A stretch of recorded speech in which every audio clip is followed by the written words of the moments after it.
It's impossible for me to express the level of appreciation and cooperation we receive from the White House in this administration. So on behalf of all of us, Mr. President, thank you for being here, but not just being here today. Thank you for being here since the minute of this incident. That was California Governor Gavin Newsom with President Biden today. That was happening as wildfires continue to blaze through Southern California. But as the governor receives support from the outgoing president, the incoming president is throwing barbs. Today, President-elect Trump attacked Governor Newsom. Writing on Truth Social, Governor Gavin Newsom refused to sign the water restoration declaration put before him that would have allowed millions of gallons of water from excess rain and snowmelt from the north to flow daily into many parts of California. He is the blame for this. Governor Newsom's office responded in a statement, "There is no such document as the water restoration declaration. That is pure fiction." And earlier tonight, just a few moments ago, Governor Newsom himself responded. People are literally fleeing. People have lost their lives. Kids lost their schools. Families completely torn asunder. Churches burned down. This guy wanted to politicize it. I have a lot of thoughts, and I know what I want to say. I won't.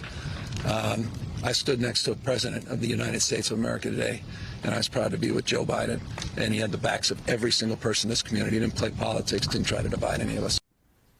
Joining me now is Charlie Sykes, an MSNBC contributor and a columnist at The Atlantic. I do think it bears some fact-checking here, right? Number one, part of the reason firefighters don't have water is because they're all tapping the same lines at the same time to fight monstrously large fires, and the water pressure goes down. And then number two, this is from the National Resources Defense Council.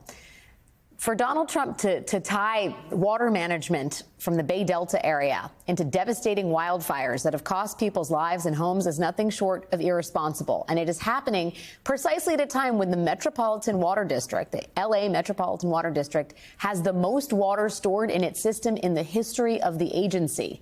It is not a matter of having enough water coming from Northern California to put out a fire. It's about the continued devastating impacts of a changing climate. I mean, we just spoke with a meteorologist. We're talking about climate extremes, weather extremes, years of deluge, years of drought. Vegetation then grows and then gets bone dry, and then winds that are exacerbated and increased by climate change. All of those factors coming together, converging on the city of Los Angeles. That's what's happening now. To ask for Donald Trump to first of all, lead on this, but also to diagnose a problem that is here now on our doorstep, which is the climate problem we face as a country, as a globe, seems like an impossibility. Well, and also, is it too much to ask that he not lie about this at this particular moment? You said that, this kind of rhetoric phrase the ties. I guess one of the questions we have to ask is, how does it help? Is he contributing to the solution? Is his rhetoric going to make it more likely that Los Angeles survives, that lives are saved, that houses are protected, that schools are able to be shielded from this? I mean, what does he accomplish by his rhetoric except to scratch the id of his grievances? We've had reports from his first term that he considered not giving federal disaster aid to certain states because he didn't like the politics of their governor. This is the real danger. Will he, because we know how vindictive he is. And, at this moment of maximum, tragedy and danger, if he cannot restrain himself, what can we expect when he gets back into office? Because there's going to be a massive rebuilding. There will be more disasters like this. How will Donald Trump respond? Will he try to take it out on his political opponents? Will he see everything through the lens of his own ego and his resentments? I mean, this becomes more than just simply, mean tweets. This raises questions about, will he be the president of all Americans, and a president who wants to solve problems and protect the American people as opposed to scoring these kinds of petty points? Yeah, I mean, I think this is where it tips from just rhetoric and nastiness and, Donald Trump's bad behavior into a real issue in terms of Americans getting the help they need, right? You mentioned what happened in his first term. I mean, he was actually going to withhold aid from California after the 2018 wildfires until his aides showed him that there were parts of Orange County, California, that supported Trump. And because of that, he relented. I mean, and that happened in Puerto Rico after Hurricane Maria. He delayed aid to Washington State, which was run by a Democrat, for 4 months. He told the governors of Connecticut and Maryland that they should ask nicely for their disaster aid. They were not Trump acolytes. He delayed disaster aid to the state of Georgia by 55 days because he was mad at Governor Kemp for certifying the election in favor of Joe Biden. He delayed aid to Utah after the Republican governor certified Biden's electoral victory. This is what he did in the first term. And I wonder, you know, what you think of the road ahead for a man as he comes in, probably even more emboldened in the second term to punish his quote unquote enemies, and what that means in a moment like this where he's looking at the same image as we are. And this is his response. You know, Alex, that list that you just read is breathtaking, and we ought to remember that.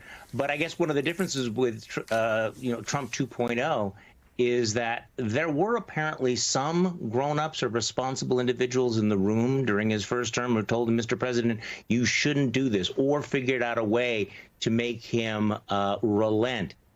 Will they be there in this next term? See, this is what I think is the scary part.